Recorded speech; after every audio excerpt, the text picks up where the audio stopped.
Well, thank you so much, everyone. How are we all doing? Good. I'm so glad that someone else started a football chat before I did. But just wanted to say, champion! Champion! Anyway, so my name's Tracy. I'm the Talent Acquisition Manager at Carnation Hotels. I'll be moderating this panel today. I'm just going to go one by one. So please introduce yourself. Oh, is this on? Yeah. As was already said, I'm Nick, and I look after talent acquisition for engineering for the London Stock Exchange Group, or LSEG, as we know now. I'm Ibrahim. I'm the co-founder of the Black Recruiters Network. I'm also the talent acquisition lead at Duel as a Martech SaaS platform. Great, yeah, I'm Will Dempsey. I'm the global head of talent acquisition for Royce. Thank you so much, folks. So we're here today talking about the future of TA. Now, if we think into the future, 2030, when most of the admin jobs that we have are automated, what things would we miss the most? So let's go into our first question. I guess, what parts of recruitment would we actively fight to keep? Let's start with Will. I want all of it. I still want all of it. No, there's. I think the principle here for me is that recruiting, talent acquisition has always been, will always be for me a uniquely human experience. And I want all of the bits that will remain human forever. And I think that's embedded across the entirety of our process. Of course, AI, automation, technology will play a greater role than it does today, but I still want humans in the loop at every possible stage. And I need my humans in the loop. Is there any specific sections of the recruitment that you want it to be more human? Yeah, I think that our tendency is to focus on the areas, the parts of the process that we can really leverage technology the most. Tends to be the early stages, screening, interview scheduling, etc. I think for me what we're doing there is we're not just automating the admin, we're almost automating the apprenticeships that we all did, that all of you would have done. You know, the hard yards, the early reps, if this was a sport, this would be the driving range, it would be the early 10,000 hours, and it's not, I think people badge it as instinct. For me, it's like those micro-diagnostic skills, the things when you're talking to people, when you're understanding a hiring manager or a candidate that, of course, we'll train the bots to do some of that, of course. I'm not going to pretend like we're not going to get there somehow, but the people are just uniquely human, and there's certain, the way people say certain things, the stuff they keep circling back to, the micro diagnostic skills to understand what people are really saying. They're saying certain words in certain ways that make it mean a slightly different thing. So I think for me it's those early diagnostic skill development, which I think at the moment is probably badged as a bit of a tooling problem. Like how do we get people to use more of these tools and adoption? I actually think for me it's almost like a talent and development capability problem. How do we retain that kind of level of instinct and micro-diagnostic skill across the team? Thank you. And Ibrahim? For me, it would be definitely be human interaction. I think that's the most important thing in talent acquisition, and I think when you get away from that and thinking about that and thinking about how we can automate everything and how we can lose the highest leverage work that we do, which is understanding what our total addressable candidate market is, what the talent intelligence says about our markets, what our employer value proposition is. I think that's the most important part, but communicating with candidates, like having actually personalized outreach is the most important thing for me. So that's essentially what I would like to keep, so to speak. Human experiences as what's your name, bro? It's Will. Will. Thanks. Beg your pardon. Human experience. Nice to know I've made such an impact. Sorry. I'll keep it real. I'm terrible with names and I work in talent acquisition. But yeah, the human experience is exactly that. And I think that we can lose that with artificial intelligence. I'm a bit skeptical about AI, even though I use it and I'm building operating systems and orchestrations and context around that. But overall, I think that if we lose that human experience, that candidate experience, essentially what Will was saying about those hard yards and understanding candidates and actually listening in conversations. When you've got like an automated, when you've got automation running in the background and answering the behavioral questions and scoring them for you, are you really listening to the candidate? Are you really being curious? Are you really probing and asking questions? Or are you just waiting to get that half an hour screen done and then look at what the data is showing you and then move on to the next? So I think that's essentially what I'd like to keep. I think it's a great point, because I think combining those 2 points is, I think automation is about listening, human is about hearing. Yeah, for sure. Right? And that's the piece that I want to keep. Hearing and listening. And Nick? I think Will just put it really well. The difference between listening and hearing. We can automate a lot of the processes. We can run reports. All of that can be automated. But the human skill of finding somebody. I started recruiting nearly 30 years ago when we didn't have cell phones, we didn't have ATSs. And how did you find somebody? If you couldn't find somebody, you didn't have CV databases. There was no LinkedIn. So you pulled out something and said, hold on for a second. I recruited for this a year ago. Let's pull out that book. Let's look through who did we contact. We didn't hire them. Hey, Mr. X, we didn't hire you that time, but would you know somebody about this? That human skill, you can't have an AI agent calling a random person and say, I am an AI agent, can you refer me to somebody? So there are certain things which you just can't. And I would be really sad if we ended up automating that.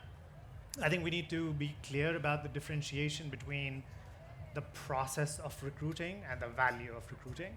And I think most AI systems, most automations that we see now, they're automating the process.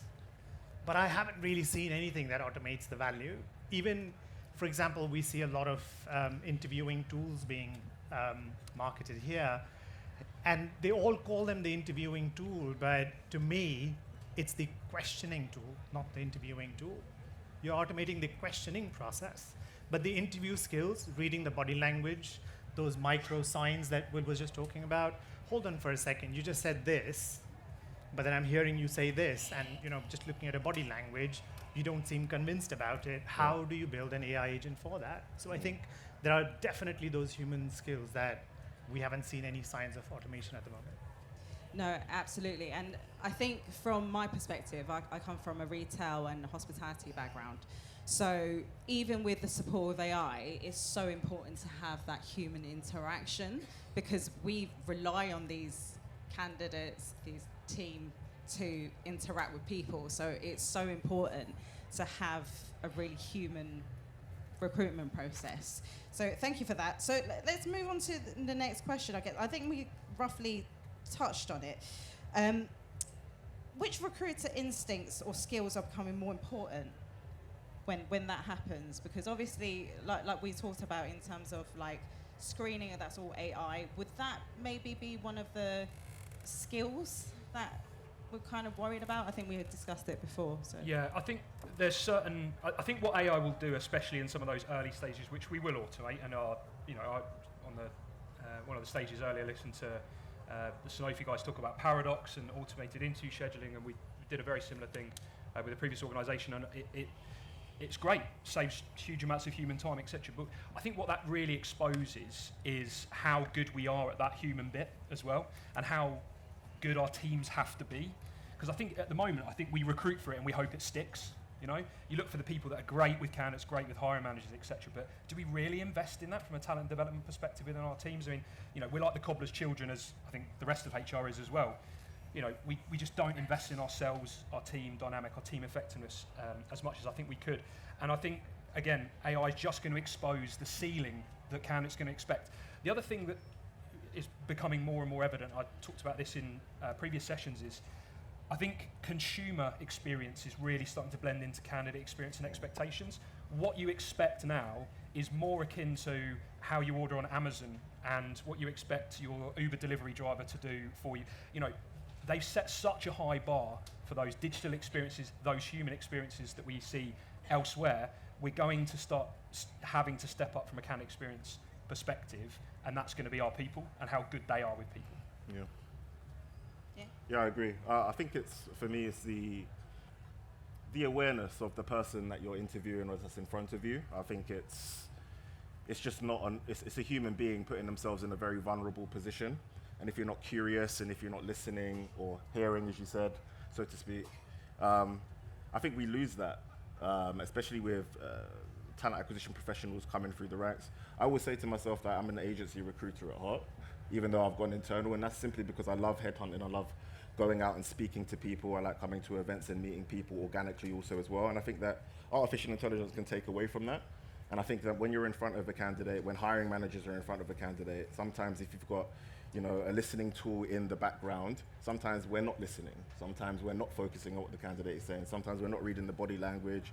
And also I've been on interviews where people get stuck, and that human side of like helping someone like push themselves through a question, it's kind of everyone's just like staring at them, waiting for them to like move forwards. So we lose that like ability to be people. And I that's what I'm, I guess, wary of when it comes to artificial intelligence, in something that's so human. And it's also like a matter of empathy as well for people coming into the process. Like, are we giving people quality feedback, whether it's a rejection or even if they're advancing, are we setting them up for success for each stage of the process? So I think that AI has definitely lowered the bar for like the entry-level requirements that are usually gate-kept by talent acquisition. So we're talking about the intake call, we're talking about setting up the scoring rubric and the job description, the job scope. We can automate that, but the parts that we can't automate is that human interaction and that curiosity that we understand about people. Like switching from like a professional stance when speaking to a candidate to actually understanding who they are as a person and what their drivers are. And I think that's all encompassing and what makes someone brilliant coming into your business. And I think that's essentially what we do as talent people, to try to assess and understand who's the best person for the role, but also who's going to impact your culture and contribute to it too. Yeah. There's some of the best recruiters I've worked with and continue to work with are coaches, and they have an element of empathy, and they look at people and say, hold on for a second, I see you've applied for this, but I have this other role which I think you'll be really fascinating for. Can I go and talk to the manager about you there? I know that's not a role that you're looking at, but here's what that role can do for you. And I think that's the human element that really brings the value of the recruiter out there. What AI has done, what automation has done, is at one level it's leveled the playing field and made it equally accessible for the small organizations, medium, large, everyone. It's given people access to information. How did recruiting work before LinkedIn? Big companies had the money to invest in expensive tools. The smaller and the middle companies used to sit with the phone book. What LinkedIn did is give everybody access to a free platform. What hasn't changed, though, is how people use LinkedIn.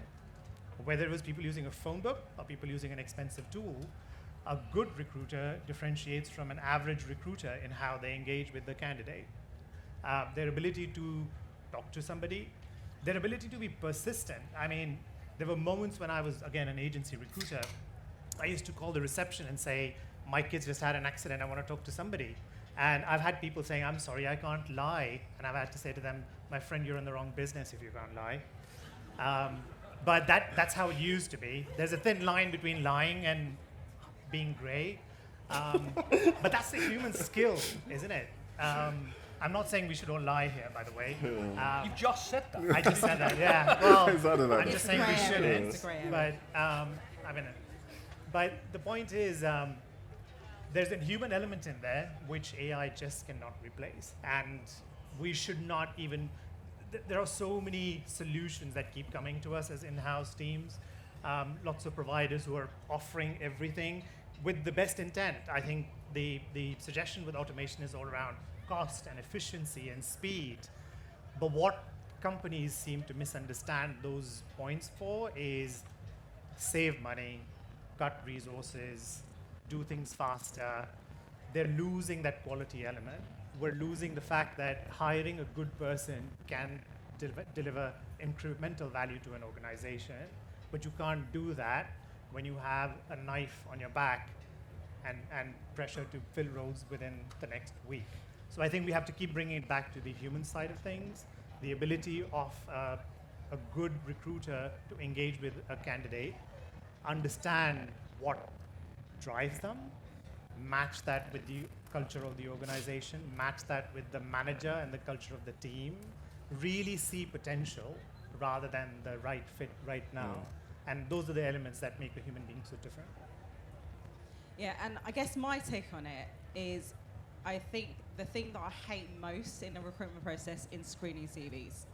So I don't think I'll miss it. However, so we had a discussion about this like off air, is I think with the newer generation coming up who rely a lot on AI screening and things like that, they might lose that capability of screening CVs. I mean, in this room, how many people just, if you were to give you 10 CVs, how long would it take you to go through all of them?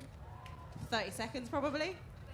Right, yeah, 30 seconds, about 10 of them. So a really good example I've got is I had an intern recently, and for us as recruiters, it's so easy. You just screen the CVs, and you pick out like keywords, right? But apart from picking out keywords, so I work for a hotel. So let's say I'm looking for a hotel manager. You look for the hotel manager, and then you'll look for the brand of hotel, and you know whether it's a yes or no, whether it's your type of business, is it premium, is it luxury. But this particular intern, I asked her, oh, can you please screen CVs? I forgot to actually be more detailed and say, please look for this type of business, this however long tenure. She just put everything in. There was about 300 CVs, but she put 100 in shortlisting. And so these are the type of skills I think we would miss in the upcoming generation. They might lose this skill, and I think that's the one I'll miss myself. Can I add one other thing? Yeah. There's a risk element involved in our jobs. When we are hiring people into organizations, we're also assessing the risk it creates for our organization. And I haven't seen an AI tool that assesses for risk. Is this person really saying what they're saying? Does everything listed in the CV make sense? Is it coherent?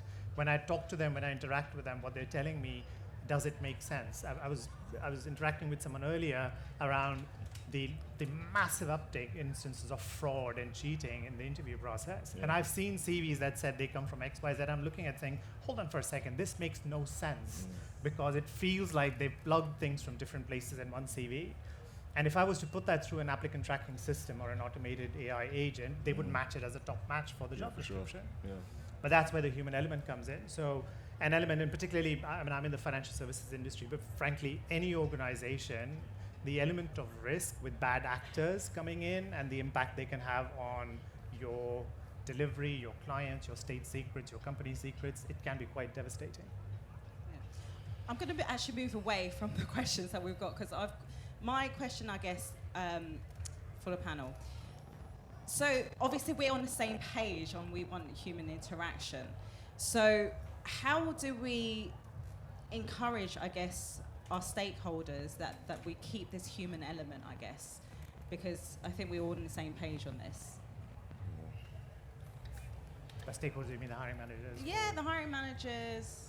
Yeah. I think what we're inherently bad at, and I think what we will have to change, is what we measure ourselves on today is all about process, which is only going to make the bots look good, right? What today we measure things like cost per hire, time to hire, etc. Good human interaction, slowing down to understand somebody, slowing down to understand a role, stopping something going in a completely different direction, because that's the right thing to do, looks to us in our dashboards as underperformance. And those are the bits that we're going to have to find a way of measuring and demonstrating the value of.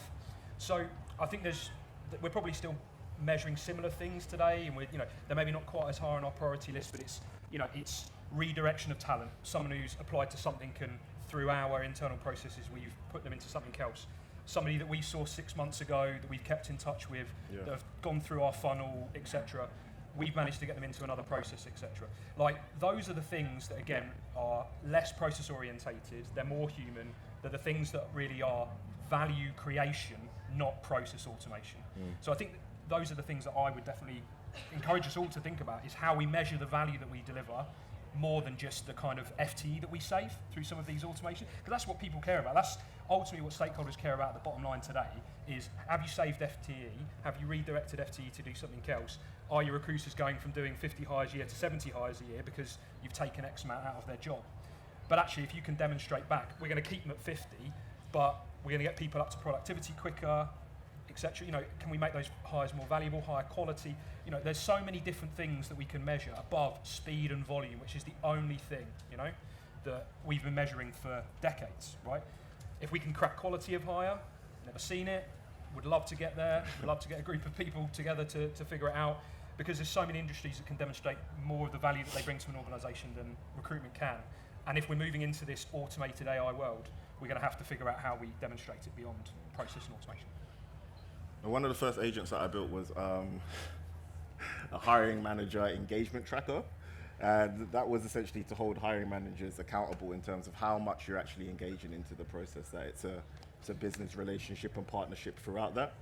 Less about the process and more about engaging with the candidate themselves. How often do you leave quality feedback? If it's one line, that's not feedback. You can't give that to a candidate.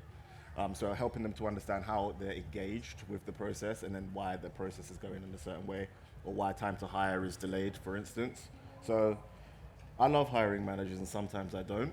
And then other times it's just like a love-hate relationship, a constant battle. When I got here today, someone asked me, what you on the hunt for? I said, hiring managers. And so it's constant, that stakeholder relationship, because you need to understand that they're busy. But I think holding them accountable for their hire, their team, the impact and delivery that this person is going to have is really important. And I don't think artificial intelligence can do that. We can have multiple different metrics and time to hire, quality of hire, or time to fill, whichever it might be, but it doesn't really impact how the hiring managers turn up to hire for their teams, how excited they are. The first thing I did when I reached Duel was write a memo about the hiring mentality of the business. We were at 30 people, we're scaling to 80. And if we didn't have a hiring mentality across the business, interview teams and really understanding and locking in, then it was just going to be definitely a hard task and process driven time and an unfortunate reality. But we did have a hiring mentality and we locked in and we got the hires that we did, but it's an ongoing thing in terms of helping stakeholders to understand the importance. That talent acquisition is not just a team that you engage with when there is a hire that needs to be, it's the growth engine of your business. And so I think that the engagement around that is really important. Thank you. I'm going to steal that idea, by the way. You should, It's definitely yeah. in hospitality. Need to act quick, and in terms of engagement, they think that's my job, and I'm like, no, you're the hiring manager. You need to engage more than I do. I'm selling them you. You need to sell yourself. So absolutely. And Nick, It's funny. I mean, how many times have you had managers where you ask for referrals and managers ask you, am I supposed to be doing your job? And I kind of got it and said, but I thought that was your job. This is your role. This is your team. You know who you want to hire more than I do. So how did this become my job? And when did I become your servant delivering something to you? So when we think about time to hire and cost of hire, I'm sorry, why is that really important to you? That's important for me to know how efficiently my function is running. But as far as you are concerned, your focus should be on, is this the best person I can find? What is this person going to deliver to me and my team? Is this just delivering something I've asked for today, or can this person really do something fundamentally path-breaking for me for the next few years? And when you start pushing, and to be honest, there are some managers who will accept that conversation, some who wouldn't.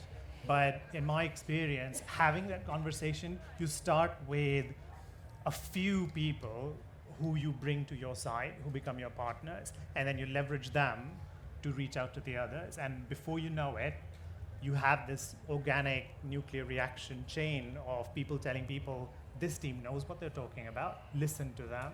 And so I work with an exceptional team now and have for the last couple of years. And when I sit in front of stakeholders just asking, what is the value that my team is delivering to you? They're not talking to me about how fast they found the candidate or how cheap they found the candidate. They tell me that the team found them a candidate that can replace the manager in 2 years' time. That's value to me. That's the benefit of my team. And I think it really comes down to how we are driving some of those conversations. If we keep driving that cost of hire, time to hire, the business will keep driving it with us. But it's in our gift to shift that conversation politely, respectfully, but shift it in a direction to say, is this the most important thing to you? Because I actually think you should be thinking about X, Y, Z instead. And surprisingly enough, they are happy to have that conversation. thank you, Nick. Again, I'm not going by the questions at all. Such a road. I'm just switching it up. I guess because we're talking about 2030, right? And whether in terms of like human interaction, obviously we've already discussed that, we care about that. But is it a generational thing? So by 2030, right, would that generation care about human interaction? I guess I'm going to switch up with... I think they do. When you see all sorts of research, you see companies presenting a value proposition that says we are not robotic, we are human. And so it tells you that we've sort of gone too far down one direction, and people do care about interacting with a human. I mean, all of us are consumers here. Just imagine we are calling our electricity provider and all you get is a chatbot. It annoys the hell out of me. I think they do care, but like everything, when I was young starting out, I had no idea what to expect and what can be delivered. It came from my manager to give me that direction and, you know, move me along. And I think it comes down to us to give that direction to the next generation, to say, listen, this is the art of the possible. Here's how you can do things. They will find their own way. They will find. We have reverse mentors in my company, and we just had a graduate paired with a board member, and the graduate came up to her and said, "Look, here's how I can automate stuff." It was like, what I got to take away is her brain's wired different to mine, which does not make any difference because we're both working in the same direction. We're just operating in different ways. Yeah. And all I had to do with her is, this is the outcome we're hoping to achieve. And the outcome has to be defined in human ways. She will find ways to get to that outcome. It's just a different way of doing it, but that outcome still remains important. I think, to circle back slightly to a point I made earlier around that consumer experience, I think this generation you're referring to, they've grown up kind of in the full circle moment that I think a lot of us experience, which is when we had this industrial revolution, we had these new call centers pop up, they got offshored. I just want to talk to a human being. Then we went through this phase of kind of, well, actually, I actually don't want to talk to a human being. I just want to use an app. I want to use something good, nice interface, take me through a process. So this, generation you're talking about, they've only ever experienced that, where when they get to a human, it's because that's the only person that can help, and that the value that person's going to deliver to me is the help I need to get whatever I need, done. So I actually think this generation, they could value human interaction more than the previous generation for that very reason, is because humans have always been valuable to them. Finally. No, I agree. I think that the next generation value human interaction as much as we do, and I think they can. I think if you think about what some young people who are now going into their professional careers, what they've lived through, think about the pandemic, for instance, and what they've seen in terms of like politics happening. I think that if you see how they show up, I'll talk to my nephews and I understand how they show up and what's important to them. I'll understand what's important to them in terms of actually going into a workforce and being spoken to correctly, no strange or weird microaggressions, one lovely work-life balance. These things are important, and these are all very, very human things. So I think that AI will be used as a tool to leverage and increase productivity. I don't think it will take away from, people's ability to be empathetic and care about people and want people experiences, so to speak. Perfect, thank you. Thank you so much for having us.